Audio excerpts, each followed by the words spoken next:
Hey there, brave souls of the Obsidian River community.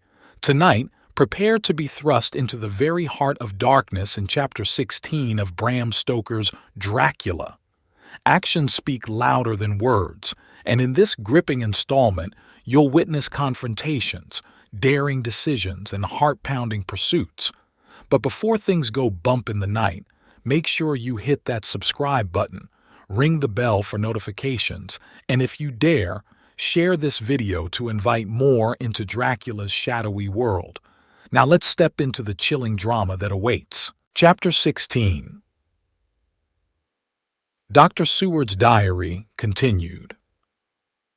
It was just a quarter before 12 o'clock when we got into the churchyard over the low wall. The night was dark with occasional gleams of moonlight between the rents of the heavy clouds that scudded across the sky. We all kept somehow close together, with Van Helsing slightly in front as he led the way. When we had come close to the tomb, I looked well at Arthur, for I feared that the proximity to a place laden with so sorrowful a memory would upset him. But he bore himself well. I took it that the very mystery of the proceeding was in some way a counteractant to his grief. The professor unlocked the door and, seeing a natural hesitation amongst us for various reasons, solved the difficulty by entering first himself. The rest of us followed, and he closed the door.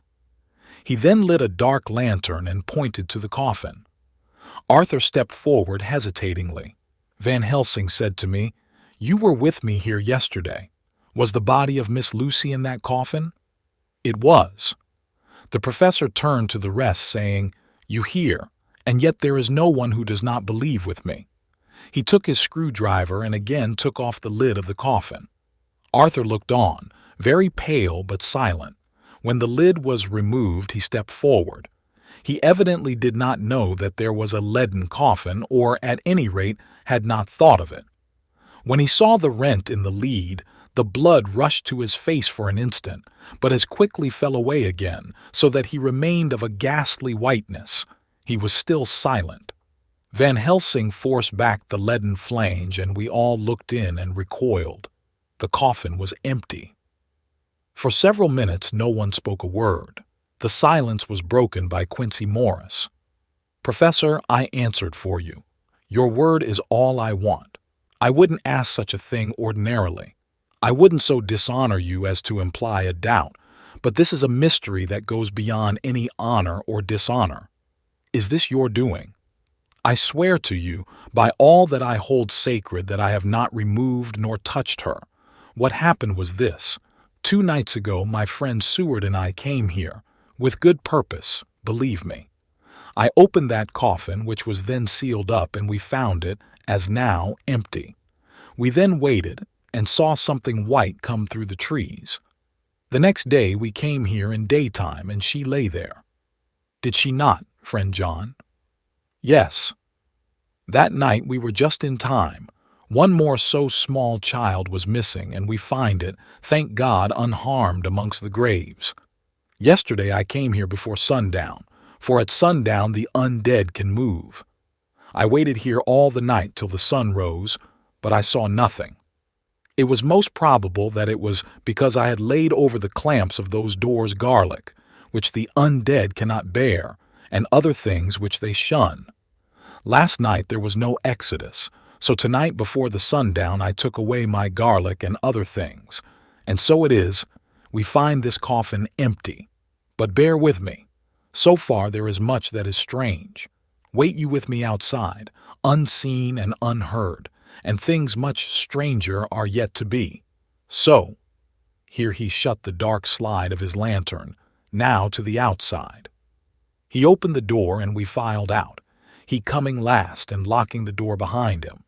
Oh, but it seemed fresh and pure in the night air after the terror of that vault.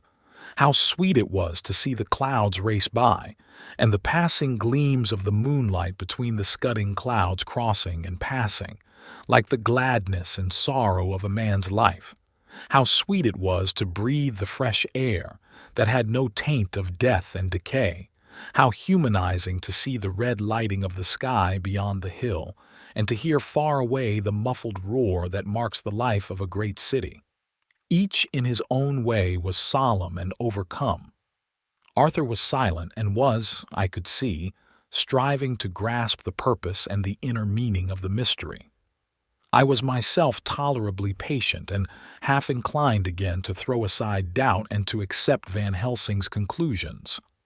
Quincy Morris was phlegmatic in the way of a man who accepts all things and accepts them in the spirit of cool bravery, with hazard of all he has to stake. Not being able to smoke, he cut himself a good-sized plug of tobacco and began to chew. As to Van Helsing, he was employed in a definite way. First he took from his bag a mass of what looked like thin, wafer-like biscuit, which was carefully rolled up in a white napkin. Next he took out a double handful of some whitish stuff, like dough or putty. He crumbled the wafer up fine and worked it into the mass between his hands. This he then took and, rolling it into thin strips, began to lay them into the crevices between the door and its setting in the tomb. I was somewhat puzzled at this, and being close, asked him what it was that he was doing. Arthur and Quincy drew near also, as they too were curious. He answered, "I am closing the tomb so that the undead may not enter." "And is that stuff you have put there going to do it?" asked Quincy. "Great Scott! Is this a game?" "It is." "What is that which you are using?" This time the question was by Arthur. Van Helsing reverently lifted his hat as he answered, "The host. I brought it from Amsterdam. I have an indulgence." It was an answer that appalled the most skeptical of us, and we felt individually that in the presence of such earnest purpose as the professor's, a purpose which could thus use the to him most sacred of things, it was impossible to distrust. In respectful silence we took the places assigned to us close round the tomb, but hidden from the sight of anyone approaching. I pitied the others, especially Arthur. I had myself been apprenticed by my former visits to this watching horror, and yet I, who had up to an hour ago repudiated the proofs, felt my heart sink within me. Never did tombs look so ghastly white. Never did cypress, or yew, or juniper so seem the embodiment of funereal gloom. Never did tree or grass wave or rustle so ominously. Never did bough creak so mysteriously, and never did the far-away howling of dogs send such a woeful presage through the night. There was a long spell of silence, a big, aching void, and then from the professor a keen SSSS. He pointed, and far down the avenue of yews we saw a white figure advance, a dim white figure which held something dark at its breast. The figure stopped, and at the moment a ray of moonlight fell upon the masses of driving clouds and showed in startling prominence a dark-haired woman dressed in the cerements of the grave.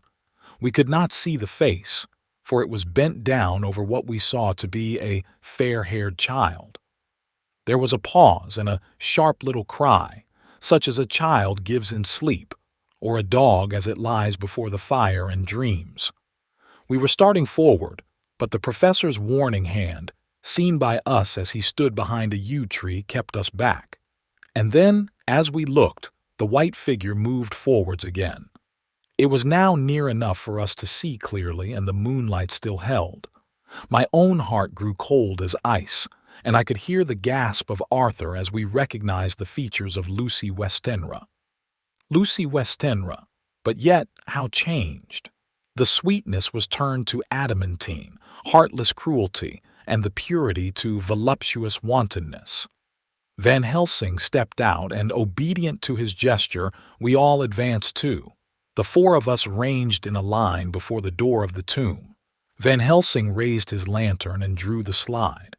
By the concentrated light that fell on Lucy's face, we could see that the lips were crimson with fresh blood, and that the stream had trickled over her chin and stained the purity of her lawn death-robe. We shuddered with horror. I could see by the tremulous light that even Van Helsing's iron nerve had failed. Arthur was next to me, and if I had not seized his arm and held him up, he would have fallen. When Lucy, I call the thing that was before us Lucy because it bore her shape, saw us, she drew back with an angry snarl, such as a cat gives when taken unawares. Then her eyes ranged over us, Lucy's eyes in form and color, but Lucy's eyes unclean and full of hell fire instead of the pure, gentle orbs we knew. At that moment the remnant of my love passed into hate and loathing. Had she then to be killed, I could have done it with savage delight. As she looked, her eyes blazed with unholy light, and the face became wreathed with a voluptuous smile. Oh God, how it made me shudder to see it! With a careless motion, she flung to the ground, callous as a devil, the child that up to now she had clutched strenuously to her breast, growling over it as a dog growls over a bone. The child gave a sharp cry and lay there moaning. There was a cold-bloodedness in the act which wrung a groan from Arthur. When she advanced to him with outstretched arms and a wanton smile, he fell back and hid his face in his hands. She still advanced, however, and with a languorous, voluptuous grace said, "Come to me, Arthur. Leave these others and come to me. My arms are hungry for you. Come, and we can rest together. Come, my husband, come." There was something diabolically sweet in her tones, something of the tingling of glass when struck, which rang through the brains even of us who heard the words addressed to another. As for Arthur, he seemed under a spell. Moving his hands from his face, he opened wide his arms. She was leaping for them when Van Helsing sprang forward and held between them his little golden crucifix. She recoiled from it, and with a suddenly distorted face, full of rage, dashed past him as if to enter the tomb. When within a foot or two of the door, however, she stopped, as if arrested by some irresistible force. Then she turned, and her face was shown in the clear burst of moonlight and by the lamp, which had now no quiver from Van Helsing's iron nerves. Never did I see such baffled malice on a face, and never, I trust, shall such ever be seen again by mortal eyes. The beautiful color became livid. The eyes seemed to throw out sparks of hell-fire. The brows were wrinkled as though the folds of the flesh were the coils of Medusa's snakes, and the lovely blood-stained mouth grew to an open square, as in the passion masks of the Greeks and Japanese. If ever a face meant death, if looks could kill, we saw it at that moment. And so, for full half a minute, which seemed an eternity, she remained between the lifted crucifix and the sacred closing of her means of entry. Van Helsing broke the silence by asking Arthur, "Answer me, O my friend, am I to proceed in my work?"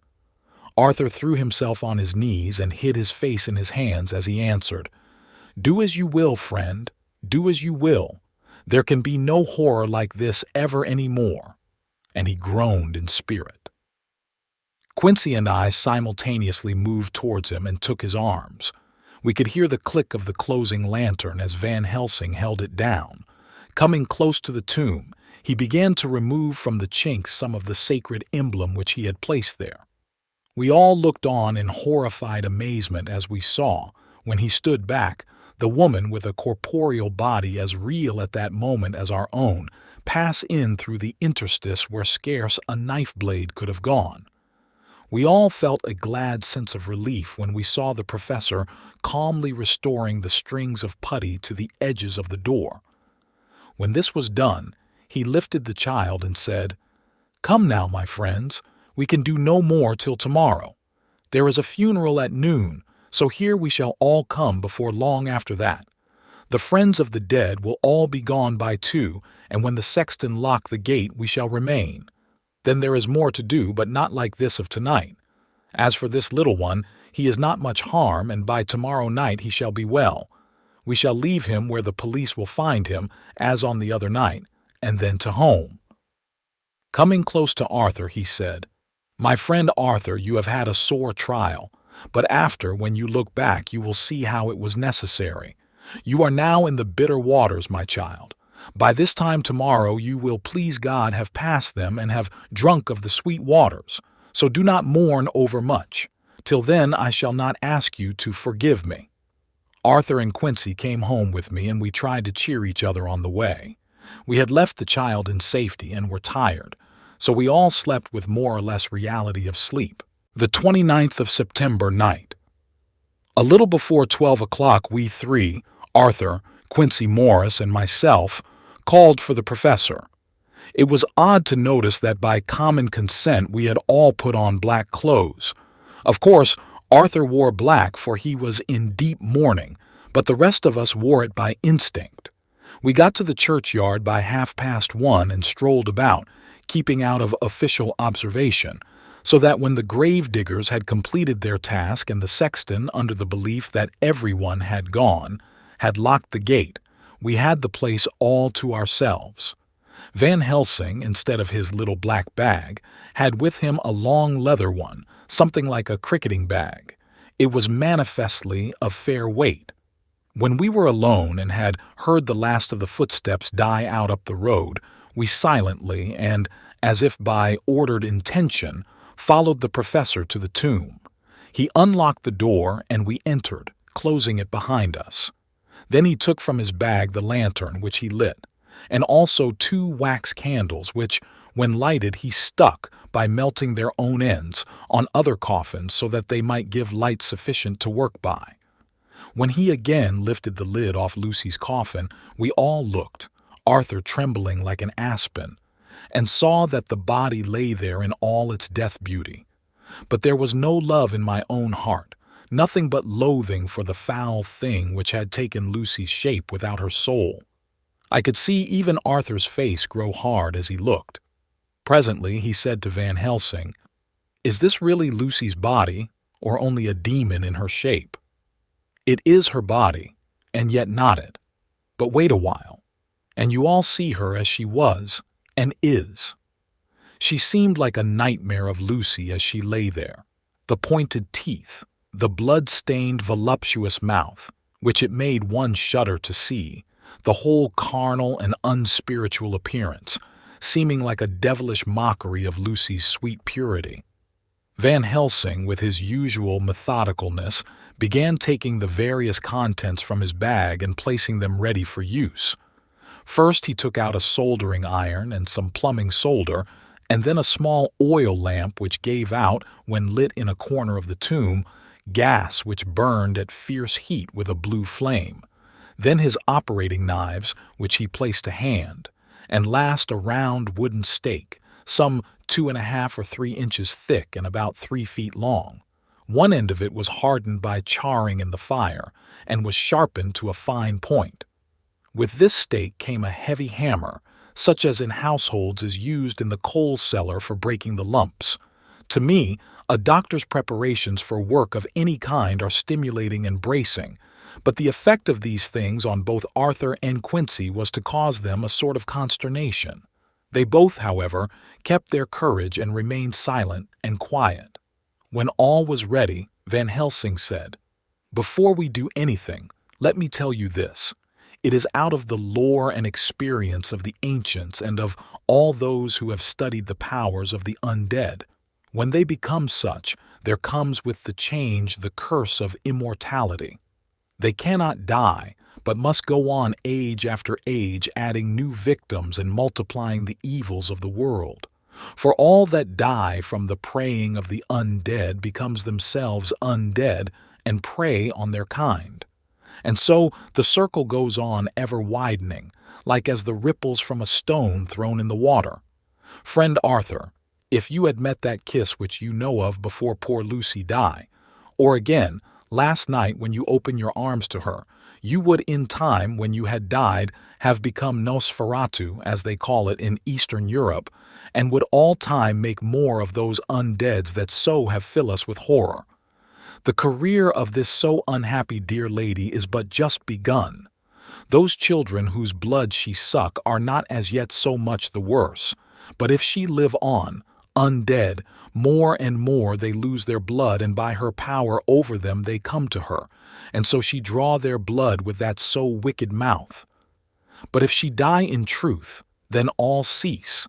The tiny wounds of the throats disappear and they go back to their plays, unknowing ever of what has been. But of the most blessed of all, when this now undead be made to rest as true dead, then the soul of the poor lady whom we love shall again be free. Instead of working wickedness by night and growing more debased in the assimilating of it by day, she shall take her place with the other angels. So that, my friend, it will be a blessed hand for her that shall strike the blow that sets her free. To this I am willing. But is there none amongst us who has a better right? Will it be no joy to think of hereafter in the silence of the night when sleep is not? It was my hand that sent her to the stars. It was the hand of him that loved her best, the hand that of all she would herself have chosen, had it been to her to choose. Tell me if there be such a one amongst us? We all looked at Arthur. He saw, too, what we all did, the infinite kindness which suggested that his should be the hand which would restore Lucy to us as a holy and not an unholy memory. He stepped forward and said bravely, though his hand trembled and his face was as pale as snow, "My true friend, from the bottom of my broken heart I thank you. Tell me what I am to do, and I shall not falter." Van Helsing laid a hand on his shoulder and said, "Brave lad, a moment's courage, and it is done. This stake must be driven through her. It will be a fearful ordeal, be not deceived in that, but it will be only a short time, and you will then rejoice more than your pain was great. From this grim tomb you will emerge as though you tread on air, but you must not falter when once you have begun. Only think that we, your true friends, are round you, and that we pray for you all the time." "Go on," said Arthur hoarsely. "Tell me what I am to do." "Take this stake in your left hand, ready to place the point over the heart, and the hammer in your right. Then when we begin our prayer for the dead, I shall read him. I have here the book, and the others shall follow. Strike in God's name, that so all may be well with the dead that we love, and that the undead pass away."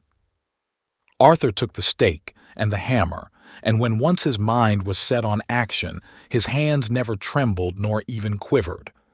Van Helsing opened his missal and began to read, and Quincy and I followed as well as we could.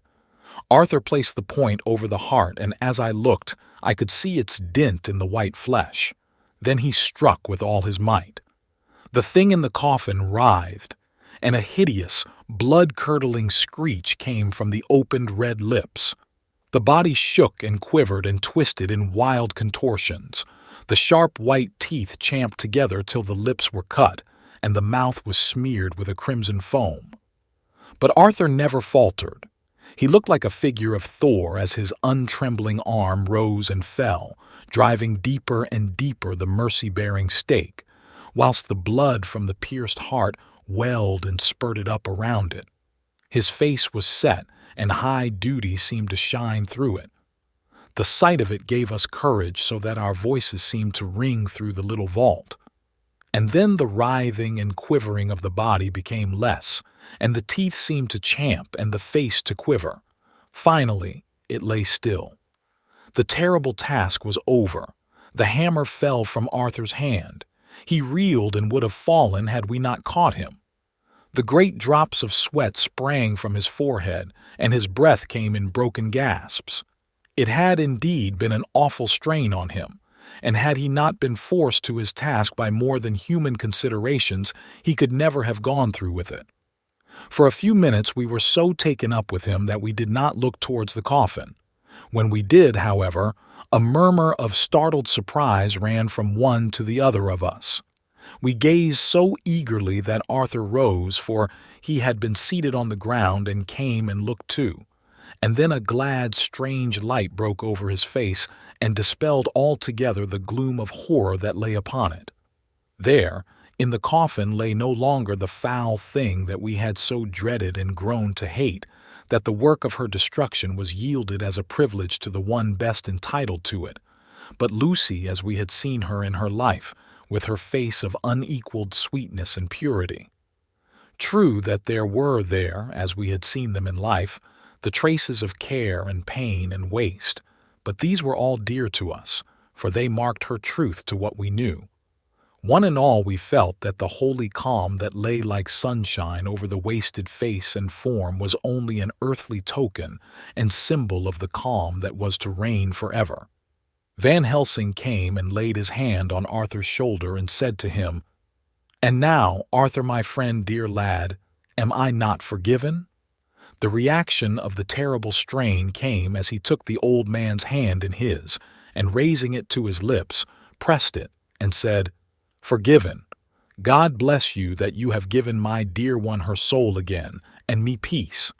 He put his hands on the professor's shoulder, and laying his head on his breast, cried for a while silently, whilst we stood unmoving. When he raised his head, Van Helsing said to him, "And now, my child, you may kiss her. Kiss her dead lips if you will, as she would have you to, if for her to choose. For she is not a grinning devil now, not any more a foul thing for all eternity. No longer she is the devil's undead. She is God's true dead, whose soul is with him." Arthur bent and kissed her, and then we sent him and Quincy out of the tomb. The professor and I sawed the top off the stake, leaving the point of it in the body. Then we cut off the head and filled the mouth with garlic. We soldered up the leaden coffin, screwed on the coffin lid, and gathering up our belongings, came away. When the professor locked the door, he gave the key to Arthur. Outside, the air was sweet, the sun shone, and the birds sang, and it seemed as if all nature were tuned to a different pitch. There was gladness and mirth and peace everywhere, for we were at rest ourselves on one account, and we were glad, though it was with a tempered joy. Before we moved away, Van Helsing said, "Now, my friends, one step of our work is done, one the most harrowing to ourselves, but there remains a greater task, to find out the author of all this our sorrow and to stamp him out. I have clues which we can follow, but it is a long task and a difficult, and there is danger in it, and pain. Shall you not all help me? We have learned to believe, all of us. Is it not so? And since so, do we not see our duty? Yes. And do we not promise to go on to the bitter end?" Each in turn we took his hand, and the promise was made. Then said the professor as we moved off, "2 nights hence you shall meet with me and dine together at 7 of the clock with friend John. I shall entreat 2 others, 2 that you know not as yet, and I shall be ready to all our work show and our plans unfold. Friend John, you come with me home, for I have much to consult about, and you can help me. Tonight I leave for Amsterdam, but shall return tomorrow night, and then begins our great quest. But first I shall have much to say, so that you may know what is to do and to dread. Then our promise shall be made to each other anew, for there is a terrible task before us, and once our feet are on the plowshare, we must not draw back. As the chilling winds of Chapter 16's drama begin to settle, we find ourselves craving more from the enigmatic world of Dracula. Thank you for joining us on this captivating journey, and if you've been ensnared by the tale, don't let the story end here. To ensure you're always at the forefront of Obsidian River Productions ventures, subscribe to our newsletter. You'll be the first to know of new releases, exclusive content, and thrilling events tailor-made for our passionate community. Just click the link in the pinned comment below. Stay close, dear listeners, for the shadows grow longer, and our tale is far from over.